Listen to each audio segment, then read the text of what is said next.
থকাৰ বাবে আপোনাক ধন্যবাদ জনাই আজিৰ আলোচনাত ভাৰতীয় সংবিধানৰ প্ৰথম খণ্ড কনষ্টিটিউশ্যন অফ ইণ্ডিয়া পাৰ্ট 1ৰ বিষয়ে বিশ্লেষণ আগবঢ়াব বিচাৰিছোঁ, য'ত আমি ভাৰতীয় সংবিধানৰ অনুচ্ছেদ 1ৰ পৰা 4লৈ অৰ্থাৎ আৰ্টিকল 1 to আৰ্টিকল 4লৈ আলোচনা কৰিম।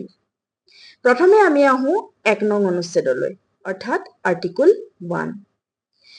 ইয়াত কোৱা হৈছে যে ভাৰত ৰাষ্ট্ৰ ৰাজ্যৰ সংঘ হ'ব, অৰ্থাৎ ভাৰত ৰাষ্ট্ৰ ৰাজ্যসমূহৰ দ্বাৰা সংগঠিত এখন কেন্দ্ৰীয় ৰাষ্ট্ৰ হ'ব। ভাৰতৰ ৰাজ্য আৰু ইয়াৰ ভূখণ্ডসমূহৰ বিষয়ে সংবিধানৰ প্ৰথম অনুসূচী অৰ্থাৎ পাৰ্ট 1ত উল্লেখ কৰা হৈছে। ভাৰত ৰাষ্ট্ৰৰ ভূখণ্ডসমূহক 3টা ভাগত ভগোৱা হৈছে। সেইকেইটা হৈছে প্ৰথমতে ৰাজ্যসমূহৰ ভূখণ্ড টেৰিটৰী অফ ষ্টেটছ, দ্বিতীয়তে কেন্দ্ৰীয় শাসিত অঞ্চল ইউনিয়ন টেৰিটৰিজ, তৃতীয়তে ভাৰত চৰকাৰে অধিগ্ৰহণ কৰা ভূখণ্ড territories acquired by government of India. এতিয়া তাৰে আমি প্ৰথমটোলৈ আহোঁ যে প্ৰথমটো হৈছে আমাৰ ৰাজ্যসমূহৰ ভূখণ্ড টেৰিটৰী অফ ষ্টেটছ। ভাৰতৰ ভূখণ্ডত বৰ্তমান 28খন ৰাজ্য আছে। পূৰ্বতে 29খন ৰাজ্য আছিল যদিও যোৱা 31 অক্টোবৰ 2019 তাৰিখে ভাৰত চৰকাৰে জম্মু কাশ্মীৰক কেন্দ্ৰীয় শাসিত অঞ্চল হিচাপে প্ৰৱৰ্তন কৰাৰ পাছত বৰ্তমান 28খন ৰাজ্যহে আছে। দ্বিতীয়টো হৈছে কেন্দ্ৰীয় শাসিত অঞ্চল অৰ্থাৎ ইউনিয়ন টেৰিটৰিজ। বৰ্তমান ভাৰতত 8খন কেন্দ্ৰীয় শাসিত অঞ্চল আছে। সেইকেইখন হৈছে প্ৰথমতে আন্দামান আৰু নিকোবৰ, দ্বিতীয় জম্মু কাশ্মীৰ, তৃতীয় লাডাখ, চতুৰ্থ লক্ষদ্বীপ, পঞ্চম দিল্লী, ষষ্ঠ চণ্ডীগড়, সপ্তম পণ্ডিচেৰী, অষ্টম দদৰা আৰু নগৰ হাভেলী আৰু দমন এণ্ড দিউ। এই 4খনক সংযুক্ত কৰি বৰ্তমান এখনেই কেন্দ্ৰীয় শাসিত অঞ্চল কৰা হৈছে। এতিয়া ইয়াৰ পিছতে আমি আহোঁ ভাৰত চৰকাৰে অধিগ্ৰহণ কৰা ভূখণ্ডৰ বিষয়ে অৰ্থাৎ territories acquired by government of India. অনুচ্ছেদ 2 অৰ্থাৎ আৰ্টিকল 2ত উল্লেখ আছে যে সংসদে অৰ্থাৎ পাৰ্লিয়ামেণ্টে আইন অনুসৰি উপযুক্ত বুলি ভবা চৰ্ত আৰু নিয়মৰ মাজেদি সংঘত অৰ্থাৎ ইউনিয়নত অন্তৰ্ভুক্ত কৰিব পাৰে বা নতুন ৰাজ্য স্থাপন কৰিব পাৰে। ঠিক সেইদৰে 2 নং অনুচ্ছেদত সংসদত 2টা ক্ষমতা দিয়া হৈছে। তাৰে প্ৰথম ক্ষমতাটো হৈছে সংঘত নতুন ৰাজ্য ভৰ্তি বা অন্তৰ্ভুক্ত কৰাৰ ক্ষমতা আৰু দ্বিতীয়টো হৈছে নতুন ৰাজ্য স্থাপনৰ ক্ষমতা। ইয়াৰে প্ৰথমটোৱে ৰাজ্যসমূহৰ ভৰ্তি, গঠন, প্ৰতিষ্ঠা আৰু ইতিমধ্যে অস্তিত্ব থকা ৰাজ্যসমূহৰ ভৰ্তিৰ কথা বুজায়। ইয়াৰে দ্বিতীয়টোৱে এনে এখন ৰাজ্যৰ ভৰ্তি আৰু গঠনক বুজায় যিখন ৰাজ্যৰ আগতে অস্তিত্ব নাছিল।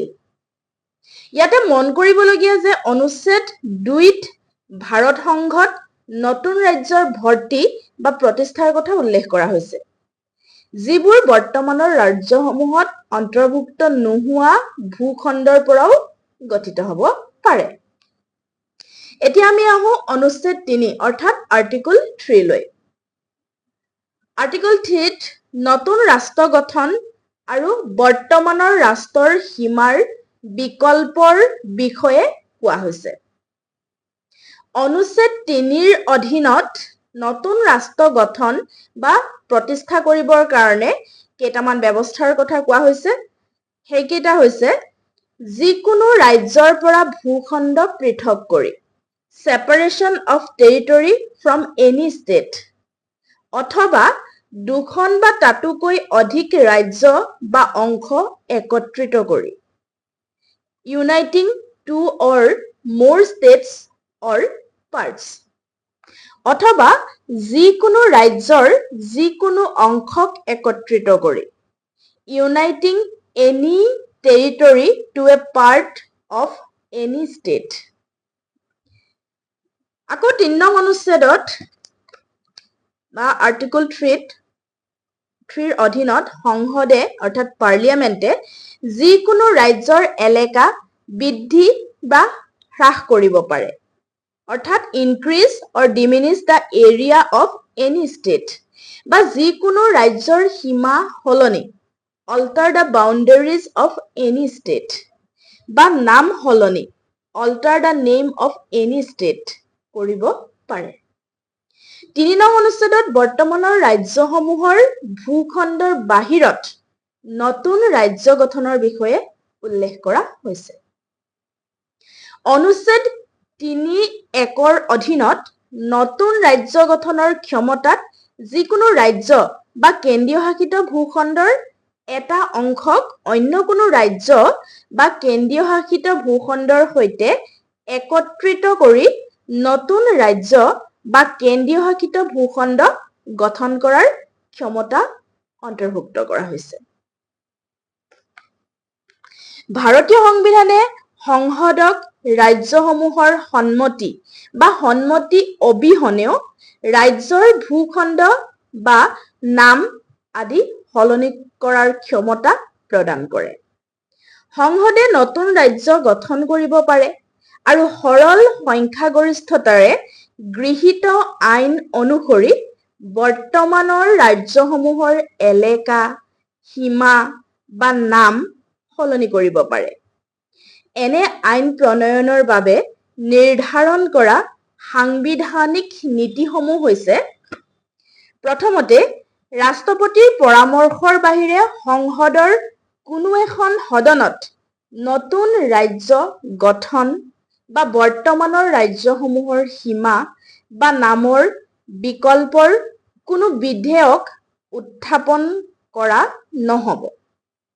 দ্বিতীয়তে, যদিহে বিধেয়কখনে ৰাজ্যসমূহৰ এলেকা, সীমা বা নাম উল্লেখ কৰে, তেন্তে ৰাষ্ট্ৰপতিয়ে বিধেয়কখনৰ ৰাজ্যখনৰ বিধায়িনী দললৈ প্ৰেৰণ কৰিব লাগিব, যিটো ৰাষ্ট্ৰপতিয়ে নিৰ্দিষ্ট কৰা সময়সীমাৰ ভিতৰত নিজৰ প্ৰতিদ্বন্দ্বিতা প্ৰকাশ কৰাৰ বাবে ৰাজ্যখন প্ৰভাৱিত হয়।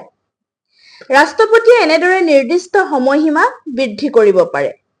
যদি বিধেয়কখন যি ৰাজ্যিক বিধানসভাৰ ওচৰলৈ প্ৰেৰণ কৰা হৈছে, সেই ৰাজ্যিক বিধানসভাই এনেদৰে নিৰ্দিষ্ট বা বৰ্ধিত সময়সীমাৰ ভিতৰত নিজৰ মতামত প্ৰকাশ নকৰে, তেন্তে তেনেকৈ নিৰ্দিষ্ট বা বৰ্ধিত সময়ৰ ভিতৰত মতামতসমূহ উত্থাপন হ'লেও বিধেয়কখন সংসদত উত্থাপন কৰিব পাৰি।